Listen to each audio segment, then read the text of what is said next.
सगळेजण skin care hacks आणि miracle प्रॉडक्ट्सबद्दल बोलत असतात, पण एक छोटंसं सिक्रेट आहे ज्याबद्दल कोणीच बोलत नाही, आणि ते आहे पाणी. येस, बरोबर ऐकलं तुम्ही. जस्ट शुद्ध आणि स्वच्छ पाणी. तुमच्या स्किनचा ॲक्च्युअल ग्लो इथूनच सुरू होतो. जेव्हा मी माझ्यासाठी बेस्ट वॉटर प्युरिफायर शोधत होते, तेव्हा मला माझ्या मैत्रिणीने एक शॉकिंग गोष्ट सांगितली. ती म्हणाली की काही ब्रँड्स क्लेम करतात की त्यांच्या फिल्टर्सना 2 वर्ष सर्व्हिसिंग लागत नाही. पण मग मला आश्चर्य या गोष्टीचं वाटलं की जर का त्यांच्या फिल्टर्सना 2 वर्ष सर्व्हिसिंग लागत नाही, तर मग खरंच हे फिल्टर्स काम करतायत. मी थोडं खोलात जाऊन पाहिलं तर मला आठवलंय माझे न धुतलेले मेकअप ब्रशेस.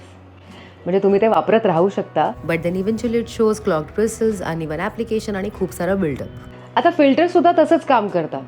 ते घाण आणि कंटॅमिनंट्सना ट्रॅप करतात आणि जितके व्यवस्थित ते काम करतात तितक्या लवकर ते क्लॉग होतात. म्हणजेच काय, तर फिल्टर्स जे जास्त काळ टिकतात ते कमी फिल्टर करतात. म्हणजे त्यांच्यासाठी कमी सर्व्हिसिंग, पण तुमच्यासाठी जास्त कंटॅमिनेशन. म्हणूनच मी असं प्युरिफायर वापरते जे खरंच शुद्ध पाणी देतं, नुसतंच क्लेम नाही करत. आणि म्हणूनच मी निवडलं आहे केंट आरो प्युरिफायर, कारण तुम्हाला माहीत असलं पाहिजे की तुमच्या ग्लासमध्ये एक्झॅक्टली काय जातं आहे. हे सिम्पली प्युरिफाईड पाणी नाही आहे. प्रत्येक सिप जेन्युअनली 100% प्युअर आहे. हा भारतातला एकमेव NSF USA सर्टिफिकेशन झालेला ब्रँड आहे, ज्यामुळे माझा कॉन्फिडन्स आणखीन वाढला. सो जेव्हा मी फक्त माझ्या स्किनवर काय लावते याकडे नाही, तर बॉडीमध्ये काय जातं याकडे लक्ष दिलं, तेव्हा माझा ग्लो खऱ्या अर्थाने वाढला. जेव्हा 70 लाखाहून अधिक भारतीय कुटुंब दररोज केंट आरो प्युरिफायरवरती विश्वास ठेवतात, तेव्हा तुम्हाला सुद्धा कळतं की तुम्ही अगदी योग्य निवड केली आहे.